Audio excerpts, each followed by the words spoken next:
ನಮಸ್ತೆ. ಒಂದ್ 2 ದಿನದಿಂದ ಫಂಕ್ಷನ್ಸ್‌ಗೆಲ್ಲ ಬಂದು ಸೀರೆಗಳನ್ನೆಲ್ಲ ಹಂಗೆ ಇಟ್ಬಿಟ್ಟಿದ್ದೆ. ಸೊ ಇವತ್ತು ಅದನ್ನೆಲ್ಲ ನೀಟಾಗಿ ಆರ್ಗನೈಸ್ ಮಾಡ್ಕೊಳ್ಳೋಣ ಅಂತ ಅಂದ್ಬಿಟ್ಟು ಎಲ್ಲ ಫೋಲ್ಡ್ ಮಾಡಿ ಆರ್ಗನೈಸ್ ಮಾಡ್ತಾ ಇದ್ದೀನಿ.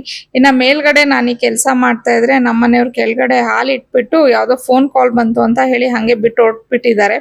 ಅದು ಯಾವ ತರ ಆಗಿದೆ ಅಂದ್ರೆ ಏನಂದ್ರೆ ನಮ್ಮ ಪಾವನಿ ಕಾಲೇಜಿಂದ ಬಂದು ಪಾಪ ನೋಡಿ ಗ್ಯಾಸ್ ಆಫ್ ಮಾಡಿದಾಳೆ. ಇನ್ನ ಇದೇ ಟೈಮಲ್ಲೇ ನಮ್ಮ ಹೌಸ್ ಹೆಲ್ಪ್ ಸಹ ರಜಾ ಹಾಕ್ಬಿಟ್ಟಿದ್ದಾರೆ. ಇನ್ನು ಇದೆಲ್ಲ ನಾನೇ ಕ್ಲೀನ್ ಮಾಡ್ಬೇಕು.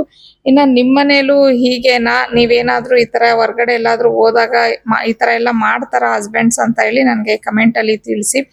ಇವಾಗ ಇದನ್ನೆಲ್ಲ ಇವತ್ತು ನಾನು ಇದು ಪಾತ್ರೆನೆಲ್ಲ ಕ್ಲೀನ್ ಮಾಡೋದಕ್ಕೆ ಅಂತ ಹೇಳಿ ವಿಕೋ ಅವರ eco friendly dish wash gel ನ ಯೂಸ್ ಮಾಡ್ತಾ ಇದ್ದೀನಿ. ಇದು 100% ಸೇಫ್ ಹಾಗೇನೆ ನ್ಯಾಚುರಲ್ ಆಗಿರತ್ತೆ. ಇನ್ನ ಬೇರೆ ಒಂದು ಡಿಶ್ ವಾಶ್ ಜೆಲ್ ಆಗಿರ್ಬೋದು ಇಲ್ಲ ಬಾಸ್ ಅಲ್ಲಿ ಯೂಸ್ ಮಾಡುವಂತ ಯಾವುದೇ ರೀತಿ ಆಶ್ ಕೆಮಿಕಲ್ಸ್ ನ ಇದರಲ್ಲಿ ಯೂಸ್ ಮಾಡಿರೋದೇ ಇಲ್ಲ.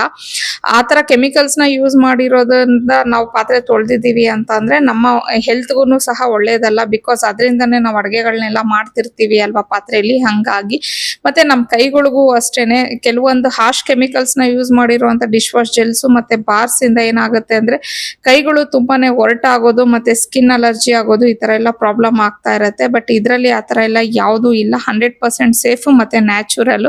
ಈಗ ನೀವು ನೋಡ್ತಿರ್ಬೋದು ಪಾತ್ರೆನ ಎಷ್ಟು ನೀಟಾಗಿ ಕ್ಲೀನ್ ಆಗ್ತಿದೆ ಅಂತ ಹೇಳಿ. ನಾನು ಫಸ್ಟ್ ಅದನ್ನ ನೋಡ್ಬಿಟ್ಟು ಹೆಂಗಪ್ಪ ಕ್ಲೀನ್ ಮಾಡೋದು ಅಂತ ಅನ್ಕೊಂಡ್ಬಿಟ್ಟಿದೆ. ಬಟ್ ತುಂಬಾ ಫಾಸ್ಟ್ ಆಗಿ ಇದು ಕ್ಲೀನ್ ಆಯ್ತು. ಮತ್ತೆ ಯಾವುದೇ ರೀತಿಯ ಪ್ರೆಷರ್ ಎಲ್ಲ ನಾನು ಏನೂ ಕೊಡ್ಲಿಲ್ಲ. ಅಷ್ಟು ನೀಟಾಗಿ ಎಲ್ಲ ಆಯ್ತು ಅಂತಾನೆ ಹೇಳ್ಬೋದು. ಇನ್ನ ಅದಾದ್ಮೇಲೆ ಇನ್ನ ಸ್ಟವ್ನೆಲ್ಲ ಕ್ಲೀನ್ ಮಾಡ್ಕೊಂಡೆ. ಇನ್ನ ಇವತ್ತಿಗೆ ನನ್ನ ವ್ಲಾಗ್ ಮುಗೀತು. Thank you for watching. See in the next vlog. Bye.